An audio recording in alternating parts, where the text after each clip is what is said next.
দেখুন, ইনস্টাগ্রামে কিন্তু আমরা সবাই মোটামুটি স্টোরি আপলোড করি, বাট ইনস্টাগ্রামে স্টোরি আপলোড করার কিন্তু একটা নতুন প্রসেস এসছে বা নতুন ট্রিক এসছে। এই ট্রিকটা সম্বন্ধে কিন্তু আমরা অনেকেই জানি না। আসুন দেখে নিই এই ট্রিকটা কি। জানতে গেলে ভিডিওটা শেষ পর্যন্ত দেখুন আর প্রসেসটাও একদম সেভ করে নিন। দেখুন, এই জন্য শুরুতেই আপনাকে আপনার ইনস্টাগ্রামটা খুলে নিতে হবে। এই যে আমার ইনস্টাগ্রামের প্রোফাইল। এবার ধরুন আমি আমারই একটা ভিডিও, এই ভিডিওটাকে আমি এখন ইয়েতে দিব, স্টোরিতে দিব। এবার এই যে তীর চিহ্নটা আছে এখানে ক্লিক করলাম। এবার অ্যাড টু স্টোরি এখানে ক্লিক করলাম। এবার ক্লিক করে নেওয়ার পর দেখুন ব্যাকগ্রাউন্ডটা কিন্তু কালো হয়ে আছে। এবার যে এই চিহ্নটা আছে আপনাকে এখানে ক্লিক করে নিতে হবে। এবার দেখুন এআই কিন্তু আপনার ব্যাকগ্রাউন্ডটাকে, আপনার যে ভিডিওর যে ব্যাকগ্রাউন্ড সেই অনুযায়ী কিন্তু চেঞ্জ করে দেবে। একটু টাইম লাগবে। দেখুন আমার ব্যাকগ্রাউন্ডটা চেঞ্জ করে দিল। চেঞ্জ করে দেওয়ার পর আপনি ব্যাকগ্রাউন্ড চুজ করে নিতে পারবেন।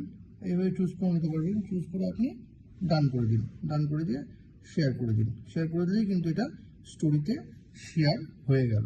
ইনস্টাগ্রামে স্টোরি আপলোড করার এই দারুণ প্রসেসটি যদি আপনাদের কোনো কাজে লেগে থাকে তবে কিন্তু এটাকে অবশ্যই শেয়ার করবেন। আর এরকম নতুন নতুন ইনফরমেটিভ ভিডিও পেতে প্লিজ সাবস্ক্রাইব আমার চ্যানেল সাবজেক্ট সম্রাটকে। Thank you.